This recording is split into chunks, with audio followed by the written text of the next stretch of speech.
I am Tamika Brunton, and I would say I am a wellness consultant. I work in the mental health and the substance abuse field. I'm a college professor. What I do is I help people transform their lives. If we don't have accurate statistics and demographics, how do we talk about what we're doing and how we're serving and the impact that we're making? If we're not collecting the data, how can we say that we're doing what we say that we're doing?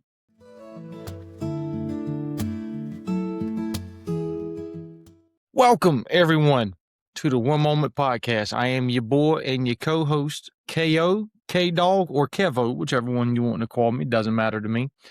Listen, before we get started in today, as always, we always like to start with a disclaimer. Listen, we got a lot of stuff we got to talk about, and we're going to be talking about.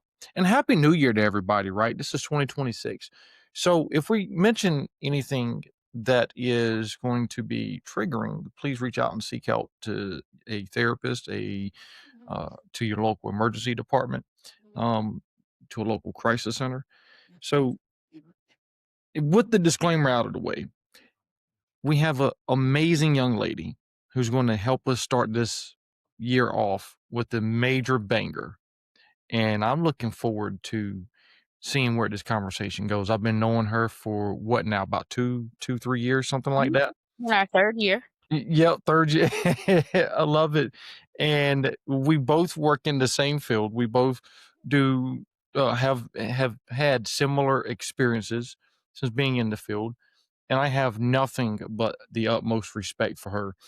Now, I don't know who's going to be better, her or Mr. Viktor Frankl, okay? Because if she was here in front of me, it'd be like kissing the ground she walks on. That's how much respect I have for this young lady. So, that being said, Miss Tamika Brewington, tell us about yourself. Where you from, or as far as like where you working at, and what do you currently do? Catch the public up on some of the stuff that you do. Okay, yes. So I am Tamika Brunton, and if I were to describe myself, what I would say is that I would say I am a wellness consultant. I work in the mental health and the substance abuse field. I'm a college professor. And what I do is I help people transform their lives through mental health and substance abuse. By my profession is that I'm a licensed mental health and substance abuse counselor. But what I characterize myself is doing is transforming lives. And that, my folks, is why she's here today. Because this is what we do. This is what we do best, right? Is Mhm. spreading hope, spreading the message that there is help, breaking down barriers and stigmas. And so let's jump into it, right? Like there ain't nothing but to do it, right? That's the only way to do it. Is just to Right. do it. Yes, So yes, most definitely. absolutely. So the current state of affairs with the mental health, substance use field, all of that, it's kind of I I can justify both good and bad, okay, on things that I like, but also things that are concerning to me. Mhm. And I think I am mostly concerned with a lot of the what we were talking about prior with the LGBTQ and some of the other things that might not even be related to LGBTQ, such as culture, Mhm. right? And so I wanted to get your perspective on some of the things that's going on, and yeah, let's hear it.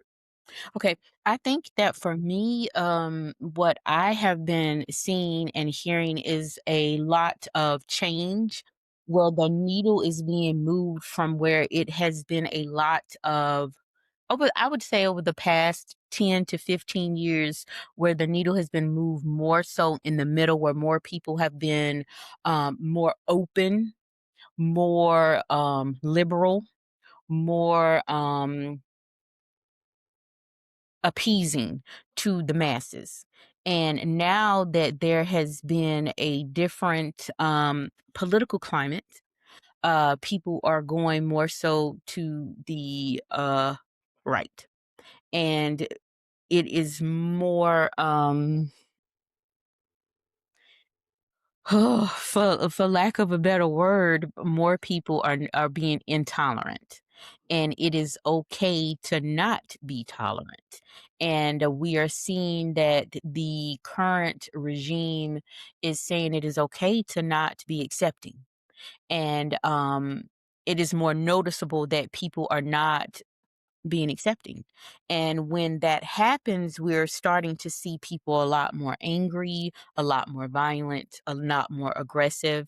And then funding is being taken away, funding is being stripped. And so when you're becoming more intolerant of the masses, what does that look for marginalized populations? We both work with marginalized populations. And so when you're trying to help people who have conditions that can be stigmatized, and people who are being made to feel bad about the conditions that they don't have control over, how do you manage that? And I'm concerned about how is that going to help the people that we serve. Mm, you said a mouthful on that, and I think you even loaded it up even more when you said you're concerned on how that really impacts the people we serve. You know, currently, and I don't think many people know this, and if they don't, my suggestion to anybody who's watching or listening is look up some of the bills in the state of North Carolina. They are passing a bill that is related to, it's a DEI related bill. And part of what that bill says is that anything I do or anything we do in the field, right, that is considered DEI is against, it's going to be criminalized basically. And so one of the, in my circle that what we're talking about is how extreme is this talking? Because when you think about DEI, you also think about culture, you think about race, you think about gender, you think about what have you. Well, being in healthcare, we have to say, well, individual is a, 42-year-old African American female or 35-year-old Caucasian male or 50 something year old Hispanic, what have you, right? Like we have to document this stuff. And that's important because it lets us know, uh, the next person, like, okay, what are some of their history potentially could be, Yeah. right? It paints the picture of the person who's going to be serving them. And so if I can't say individual is a Caucasian or African American or Hispanic, that takes away from the importance of some of their history because that African American, let's say they're 80 something year old African American, maybe they went through Jim Crow. You see there's a huge relationship there between the two. So yeah, no, you're right. SAMHSA has been completely, if not almost completely gutted. Yes. Yes. And if we don't have accurate statistics and demographics, how do we talk about what we're doing and how we're serving and the impact that we're making? If we're not collecting the data, how can we say that we're doing what we say that we're doing? All of that information is vital to the provision of healthcare services because it lets me know how to work with you, whether I'm a medical person, clinical person, what have you. It lets me know how to work with the person in front of me. Having that information is vital to quality services, Yeah. every piece of it. Yeah. I don't understand how are we supposed to do the work that we do if we can't say who you are. Right. No, and I think you're right though. People are, people seem to be going more to the uh right now versus being in the middle. And that's concerning to me because, whether you agree with people's ideals or ideologies or not, is neither here nor there. This thing about I feel like that should be talked about more is the importance of love and tolerance, love and acceptance. Mhm. You have a right to be wrong, just like I have a right to be wrong, and you have a right to your opinion, just like I have a right to my opinion. You have a right to factual information, just like I do. Mhm. You have a right to make decisions that impact you and your business, and I have a right to make decisions that impact me and my business. That's called you and I being different. I don't understand what if I can't have an opinion and only your opinion matters, how do we exist? Oh, that is a beautiful question. And I've never heard a politician ask this, whether Democrat, Republican, even the president, right? On both sides here, I've never heard anybody ask that one question. How do we coexist?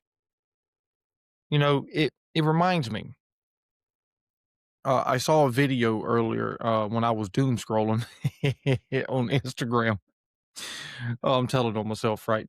And with the Buddhist monks walking, and there were these people that were blocking them and holding signs and telling them that they were going to hell and they were doing this and we're not supporting. I mean, it was just bad. Like it was a terrible situation.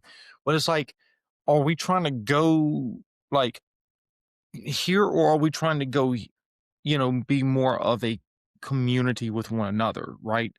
Um, and I hope that what we do here on the podcast and what I know I do and I know you do in the practice of many others in healthcare, I hope other people outside of you and I are trying to push this ideal of community with one another. Mhm. It doesn't matter if you're LGBTQ, African American, it doesn't matter if you're Hispanic, Korean, Japanese, Chinese, doesn't matter.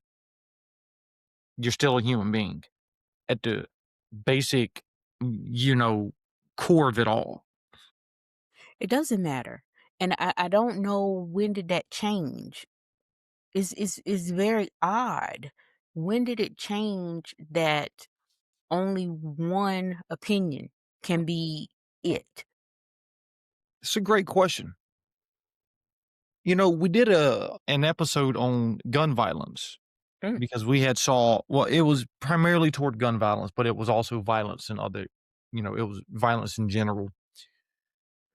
And it was after so we had saw many multiple school shootings that had mhm, happened.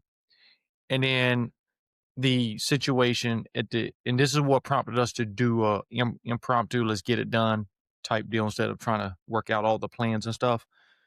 The beginning of the school year, you had um, the Catholic school shooting, and then right after that, I think it was like a couple of days or a week or two later, you had the thing with Charlie Kirk.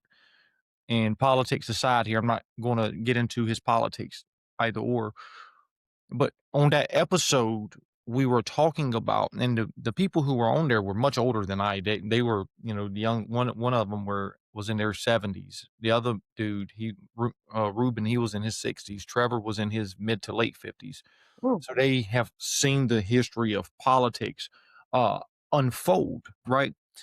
And it's interesting because all three of them both agreed and said that back in those days, regardless of right, uh, politics used to be nicer. Mm, If there were any bickering and arguing and like all the stuff that we see now, all of that stuff was done behind closed doors. You didn't see it. mhm. And now somewhere between the 50s, 60s, 70s, potentially maybe even 80s, I'd say. I don't know. I wasn't born in the 80s. Right.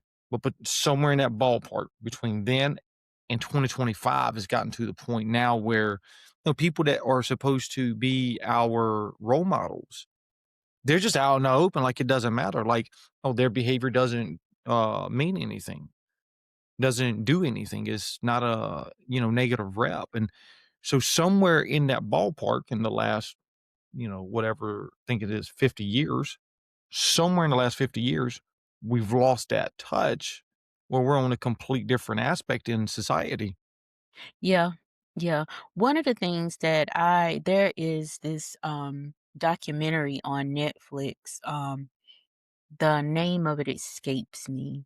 But it talks about this fundamentalist Christianity group that is an undercurrent of the political regime, and they subscribe to Calvinism.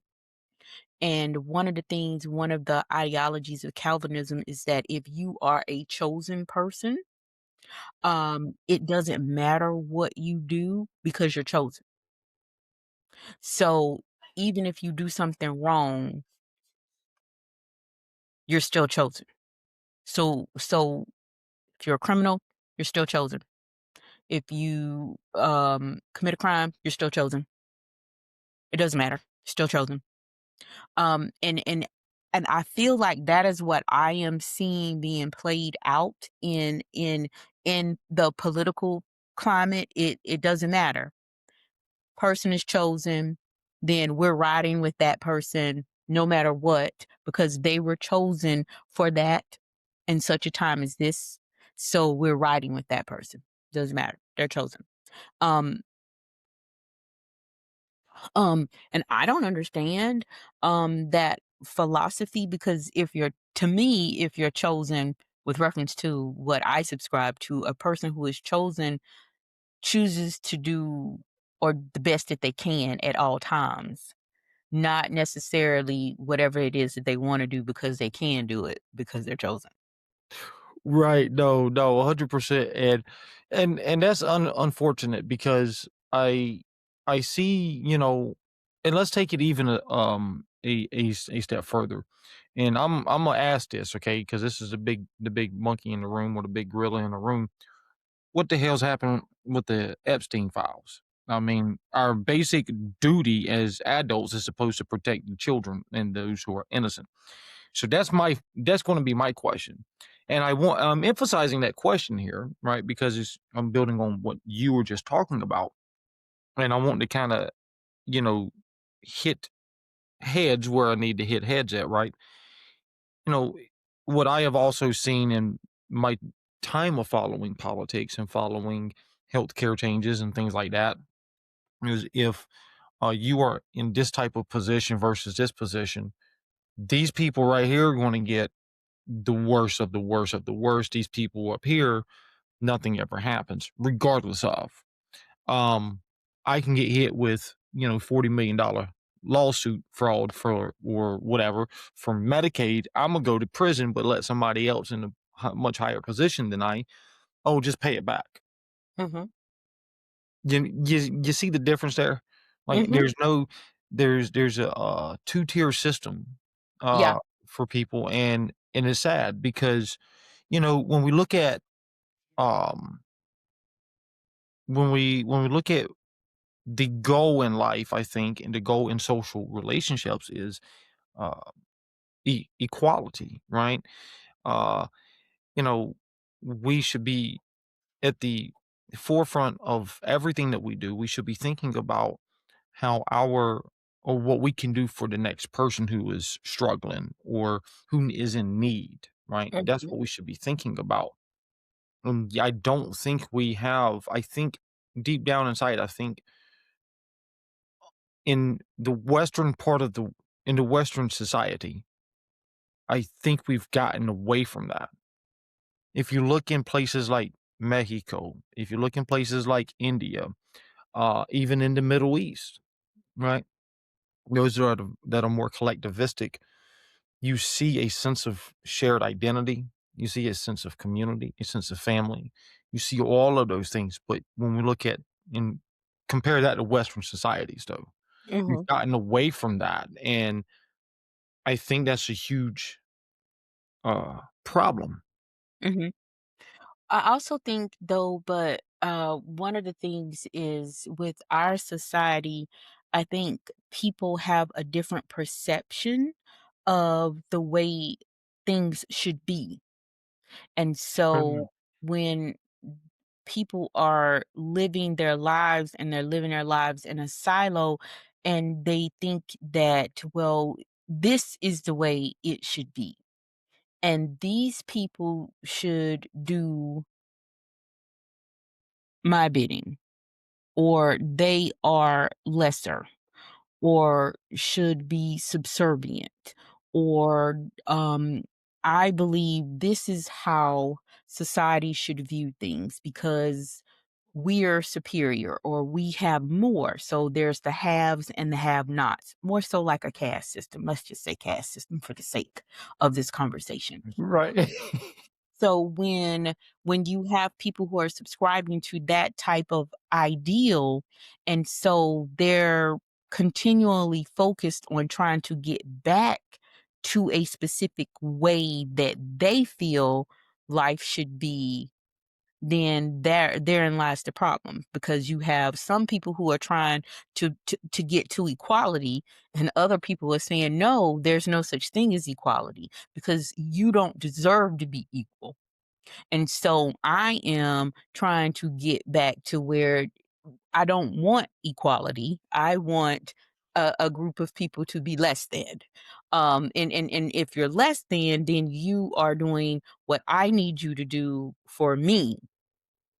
And I think that is, and I think what has happened is that because we have had change and we have had laws and we've had civil rights and all of these different things, affirmative action and, people getting degrees and able to get jobs and come up and live comfortably. I don't think that we as a group of individuals thought that there were people still thinking that groups of people should be less than or should be doing their bidding. Mm, And now we're seeing a rise of a faction of people saying, no, this population does not deserve to have these things. They don't need to be here. They need to go back. And they don't need to be in this land. This is not their homes. They're immigrants. So if they've come here illegally, then they don't need to be here illegally. This whether they're immigrants or not, I don't know. I don't. right. And the ideology is weird. And we've had this false sense of security for a while, 40, Mm, 50 years. And I think people were like, this can't be real. And I think a lot of us are still in shock that this is where we are in 2025. I know I was in shock when Roe v. Wade was overturned. And then because you would have never thought that women would be put in a position to die and not be able to choose what they can and can't do with their body mm. in 2025. My body, my choice. Right. No, it's not. No, it's not. No, And it's not. unfortunately, and I don't know. Well, I do know. I do know. At least I have opinions. And you know,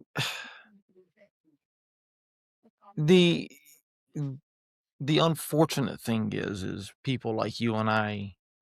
There are people like you and I. The fortunate thing is, yeah, there are people like you and I that are standing up. We're making our voices heard. We are, spreading hope. We're giving the message out there.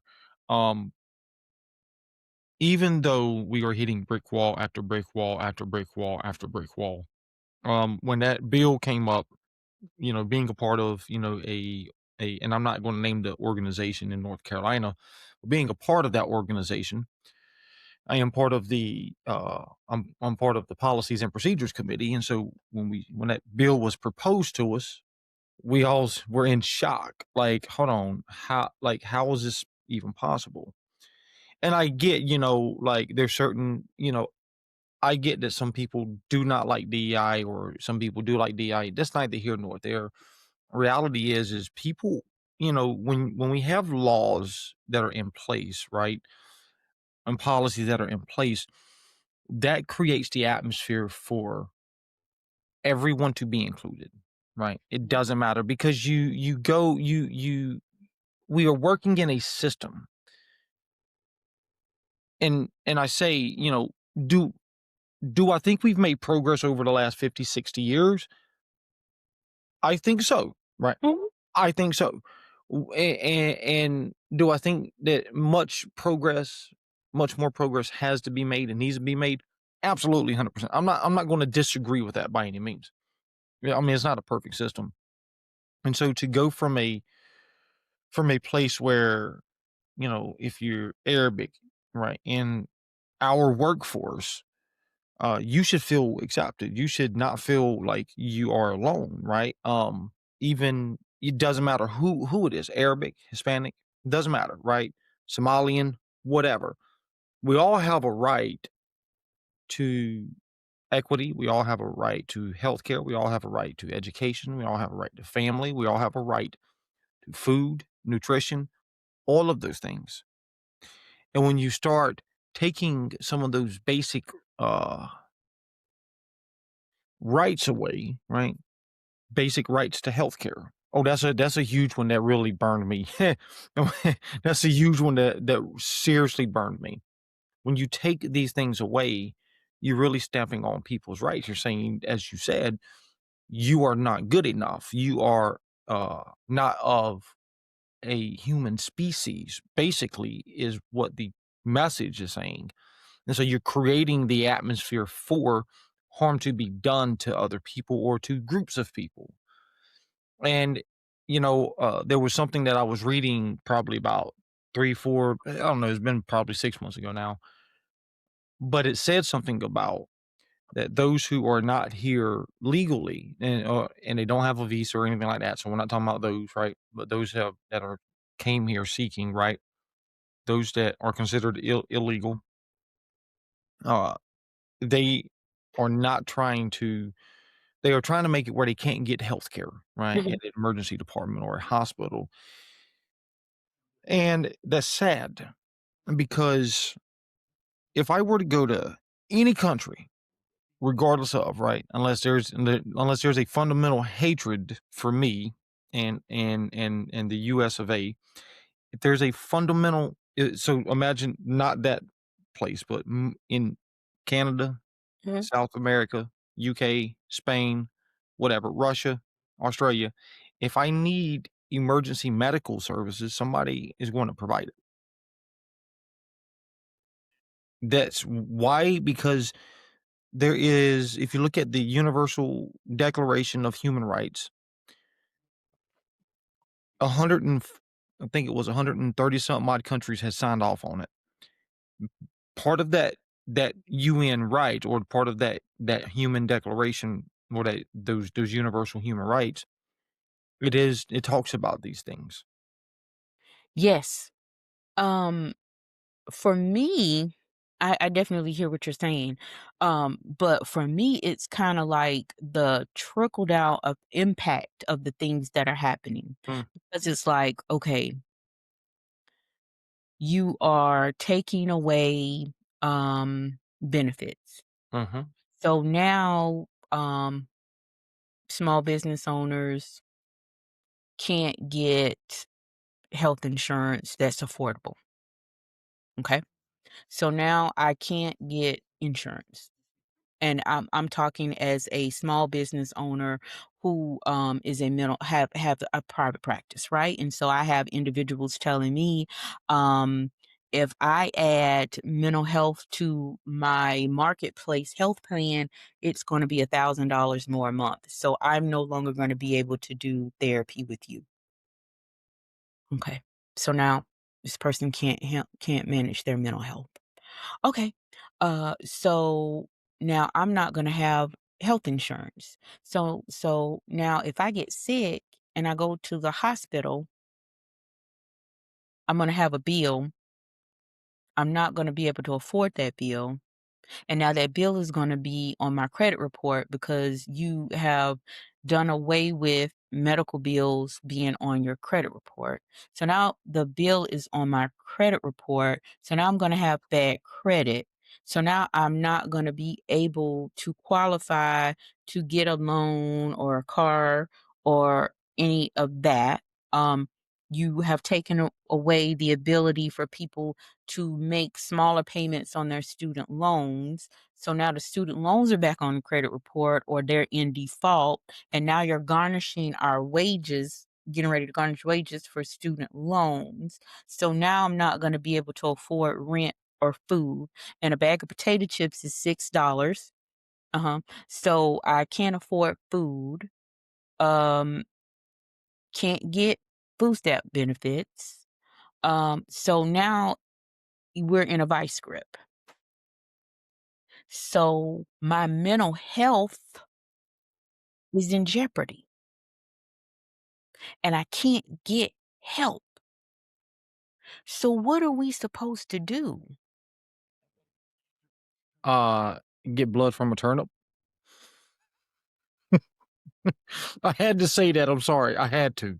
But you Okay. see what I'm saying? So everything is going to boil over because there's no relief, and people are not going to let their kids go hungry. And then the babies can't get free and reduced lunch because you've cut the funding in the school system. CMS is losing $1 million a month because he cut the funding for the grant that they had. So everything is under pressure. So how is this? How are people supposed to be okay? I don't understand. How are we supposed to make this okay?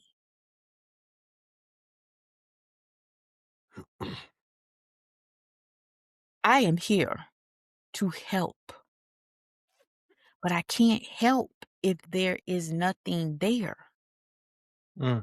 to help them with. And I think that goes back to what I said earlier. How are we supposed to take blood from a turnip? Right. Because they can't qualify. I have a client who has 2 children. She works full time. She got a 80-cent raise, and the food stamp benefits that she gets went from $300 to 50. So now how is she supposed to feed her kids? There is so many needs. There are so many needs and resources out there that we do need. And when we think about cutting, like I get the idea of cutting, I get the idea of budgeting. Like I completely get that, right? And I think there's a contradiction in ideas, or there's a mix up in ideas here. Budget and cut off things that are not necessary, right? Like that's one thing. It's like I don't need a Netflix account, so why am I going to pay for Netflix? You see what I'm saying? It's not a need. That's a Yeah. want. And Yeah. I honestly don't. The only reason I bought Netflix and paid for a year for it is because I wanted to see the Jake and The Tyson fight. fight. Okay, thank you. Right. I wanted to see the fight, so I've paid. I've been paying since then $15 a month up until about a month ago. What, a year and some change later? I should have canceled it back when, but I didn't. Okay, but I canceled it because I don't need it. You see what I'm saying? And so, but I'm not going to cancel my insurance because it's need. That is a life save right there. Right, it's something that is critical. It is a need for it, and it's not a want. Um, and so I share that because when we start talking about food stamps, health insurance, medical insurance, life insurance, short term, long term disability. Do you know how many people don't have short term and long term disability? A lot, and that is sad because if you get if you start off on a job and you get cancer, you don't have all that extra stuff. How are you going to be on disability to take care of your treatment and get a paycheck coming in? Right.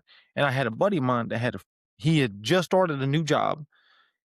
He's he was there about 90 some odd days later, got cancer, and unfortunately he passed away, but he didn't have short-term and long-term disability. He didn't. Thank goodness his job allowed him to go in there and do like allow him to do the something about a life change or something like that, change of life or some. Life event. Yeah, Mhm. yeah. Thank goodness they were able to go in there and help advocate for him on that, and they were able to get him short-term or long-term disability. Mm, I don't know. I don't know what we're gonna do because it doesn't seem to stop. It's never ending, and so then you get fatigued. Everybody's exhausted because every time you turn around, you're getting hit with something. mhm. And so how are you supposed to manage? You know, and we're telling people to hang in there and stay focused and keep going and it's going to get better. But how is it going to get better? Because I am not able to sustain. What resources are there that are there for everyone? Yeah. Because I make too much for Medicaid, way too much for Medicaid. And when I go to the store and spend $100, it's like 3 bags. And And 3 they full. thank you, thank you. Right, right. So what am I supposed to do? Apply for Medicaid or not Medicaid, but food stamps and get denied? I Mhm. mean, Yeah, I don't I'm still trying to figure it out. I don't do the shopping in my house. My husband does the shopping, and I don't know what things cost. I stopped doing shopping during COVID because I work at the school because I'm a college professor, and then I have a private practice, and so with me doing 2 jobs, who could not get COVID is me. So he started doing the shopping, and I've just never, "I'm good, you do it." And, I think I wound up having to do a online order. I said, "Why didn't you tell me vanilla wafers was $7?" He was like, "Because we still have to get them." "No, no Nella wafers. Why didn't you tell me? Da da da da da da. Because we still have to eat." Well, we need to stop eating.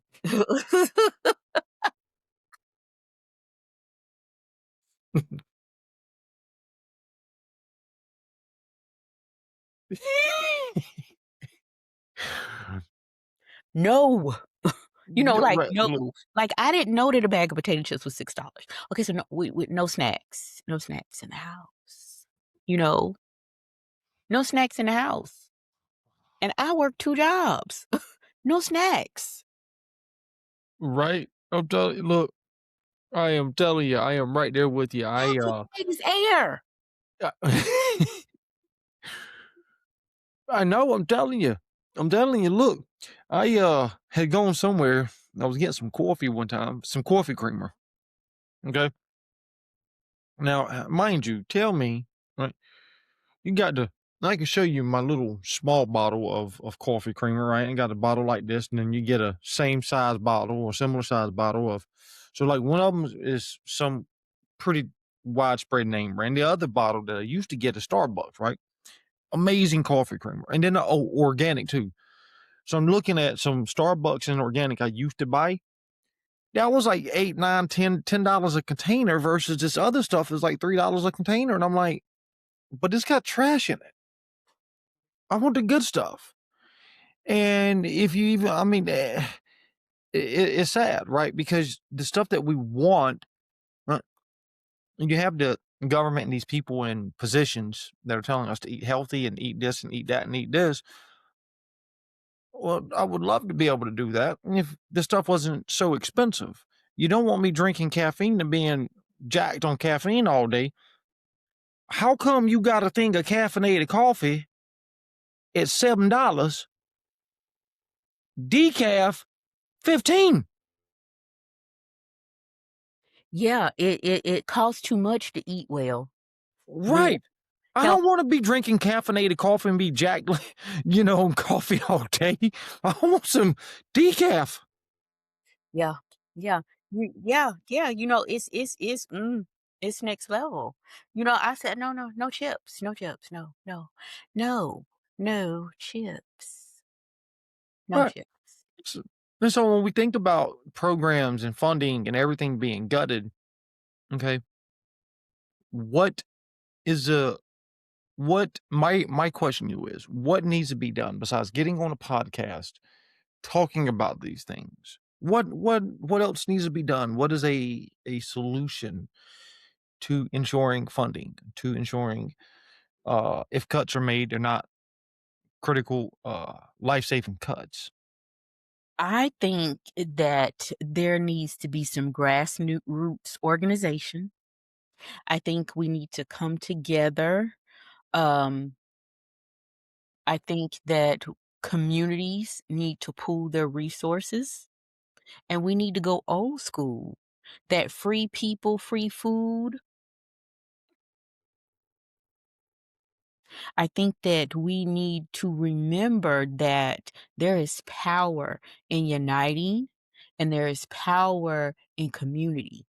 And a lot of us live in silos. A lot of us don't live by our families anymore. And, we don't know our neighbors, and life is life, and we are not connected. I saw a lady on Instagram, and I thought it was beautiful. And she was saying, I'm giving away free food. I got a garden. If you want it, come get it. I'm here from Right. 12 to 4 until the food is gone. You know what I'm saying? We got to get creative, and we got to help each other. So, it could be something like, look, I got grass in my backyard and you got grass. So I'm going to plant this and you going to plant that. And let's do some rows of some stuff and let's figure this thing out. That, reminds me, I went through one of my last courses in, I actually just took the course this fall. I just finished it up.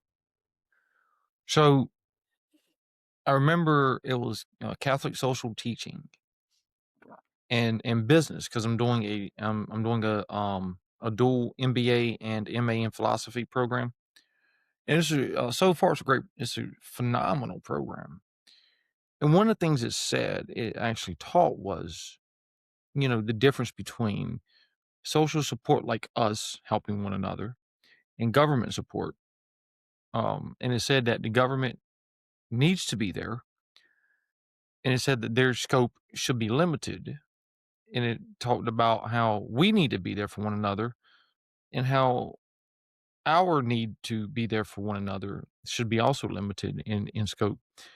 And so my thought process is when you were saying that, I think we should have a balanced approach.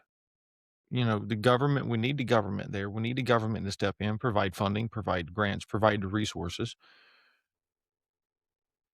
But we all and there's no but and we also need, as you said, community grassroots organization because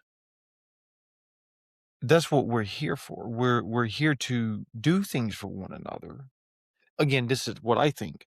I think we're here to do things for one another. I think we're here to, part of our mission in life, universal. I think this is a universal code here, not a me personal code, or not just a me personal code. Our ultimate mission is to help one another, to survive and you know keep it moving to the next goal, right? Uh, I can let your light shine as I'm letting my light shine, Yeah. type deal. Does that make sense? hmm I really do think that we have to commit to helping one another until things get better, because we do not know when or if it's going to get better. I do believe it's going to get better, but I don't know when, and I don't know how long it's going to take. And so we cannot just sit by and do nothing. And so we need to do what we can do. We have to be strategic and we have to be intentional about how we're going to move. You know, the state that we in is the state that we're in. And so doing nothing about it is not doing anything. So we need to do something.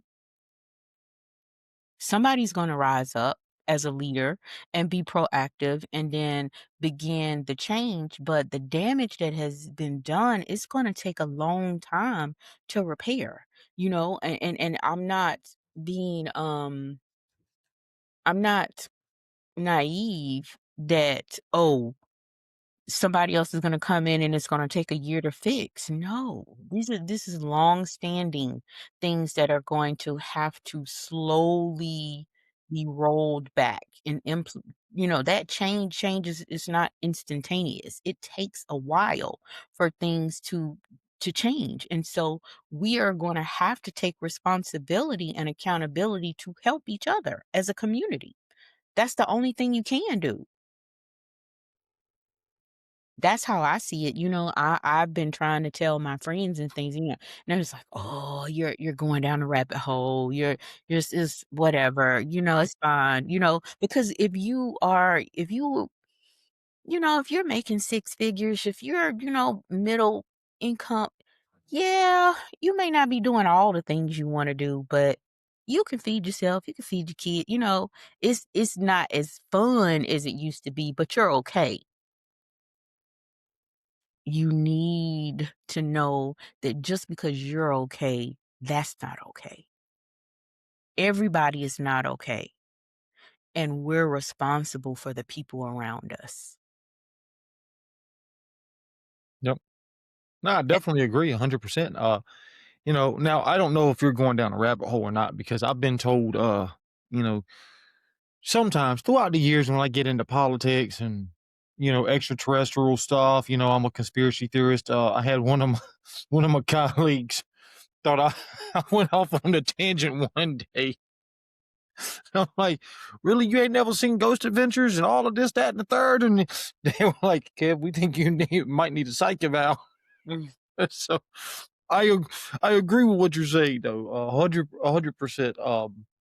And I'm right there with you. I can go down into the rabbit hole too, and um, even if I go down the rabbit hole, it's still gonna my thought process remains the same. Surface level and rabbit hole is, you know, the government. We can implement all the resources we want, and we can take away all the resources that we want.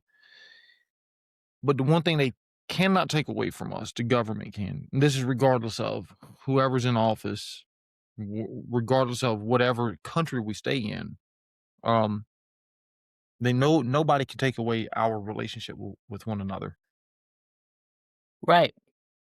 and I think that's the most important thing to remember.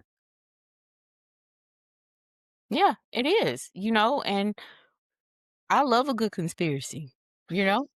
I do. I'll go down a rabbit hole. But I recognize that I work in a humanistic profession, and I'm a helper, and I believe in helping people. So yeah, I'm a bleeding heart. Yes, I want to change the world. Yes, I want to help everybody. Can I? No, I'm realistic, but I do believe that we have a responsibility to help those who can't help themselves. Absolutely, and I definitely would agree. People asked us early on, you know, and this is what my challenge to anybody is if you're in grad school going into the helping profession. They say that you're not going to be able to save the world. Well, I disagree. We save the world by doing it, as you said, right? Keeping it on the micro level. I'm not able to change the whole world Hmm. on my own, but I can do work within the community, within my local community. I can partner with people. I can do things for and with people. Um, and I guess for me, when I hear you say that, I think about our mission here on this podcast is, you know, when we first started, we were operating in nowhere, okay, like nowhere. Now we've touched in 51 different countries. probably more than that now, in the last year. Um, and we've had over 500,000 views, 230,000 impressions, Mm. um, about 43 different platforms, and I'm wanting to do about 10 more. Some of the ones I want to do are Lebanon and the Middle East, Africa, and India. Those are the three primary countries I want to kind of just spread out to. Um, and I want to find something in South America, South and Central America, if I can. But it's not the fact that we're going to change everything, but it's at least a touch. It's, or a step in the right direction to getting us to where we need to be at socially. I love it. I love all of that. Now, how long have you had your podcast? January the 8th will be a year exactly. Okay, so listen. Now, I've been on your podcast. You have to come on mine because I just started mine like 3 or 4 months ago. I have no followers or anything. So you gonna have to give me some pointers. Hey, that'll be fine with me. Let's rock and roll with it. Yes, you're gonna have to give me some pointers. So my podcast is Elevating Your Mindset with Tamika Brewington, and we talk about change and transition and how do you shift. And so I have been talking, just talking about shifting and changing your mind and things like that. And so this year, now that we're start, because I've only done it for a couple of months, now I want to start having guests. So you have to come and be on my podcast and talk about how you want to shift and change your mind. Let's rock and roll with it. Yes, I love it so much. So you've only been doing it a year and you've done all of that? That is amazing. Yeah. Yeah, I will actually show you, whenever we end, I'll run the reports and show you at the end of the show. Um, which brings me to my next couple of questions here. Yeah, Some of the most important questions. If people want to ask you to come on their show, maybe do some mentoring, some yeah, coaching, guest yeah. speaker, how did they contact you? Where did they find you? Things like that. Oh, yes, yes, yes, most definitely. The easiest way for them to find me would be to contact me at support at the real talk counseling.com. But I am on all the social media platforms, Real Talk Counseling, Tamika Brewington, Tamika Wade Brewington on LinkedIn. I have a YouTube channel, Elevating Your Mindset. That's my podcast with Tamika Brewington. Uh, Real Talk Counseling on all of the social media platforms. Yeah, I'm all over the place. Real Talk Counseling is my website for our counseling. I do speaking engagements. If you want to, my personal brand is tamikabrewington.com. That's my website. Yes, check me out. I am all over the place for everything. Always, always. I love it. I love it. If there's one thing you want somebody to take away from watching or listening to this, what would that be? I would say that even though we are in some serious times right now, just know that there are people out here that are willing to listen and we are willing to help. All you have to do is reach out. All you have to do is reach out. And don't think that you have to go through anything by yourself. If you need some help, there are people here to help you, no matter what. And what is your call to action? What is it that you want people to do? My call to action is to recognize that we need to unite and be intentional and passionate about the state of our country. You know, don't just be passive and watch this happen. Figure out what it is that you want to do, how you can do it, and then do it. I am not saying spread yourself thin and try to do all the things. stay in your lane, and be intentional about what it is that you want to do. I know my purpose. I know what my lane is. My lane is to transform people, and I help them in my capacity. So figure out what your capacity is and do it. Absolutely. Listen, folks, y'all have heard it here again on the One Moment Podcast, breaking down barriers, changing lives, and breaking stigmas. So, that being said, Ms. Tamika, thank you. So I thank you for Sincerely and having. humbly do appreciate it. Yes, yes. Thank you for having me. Absolutely.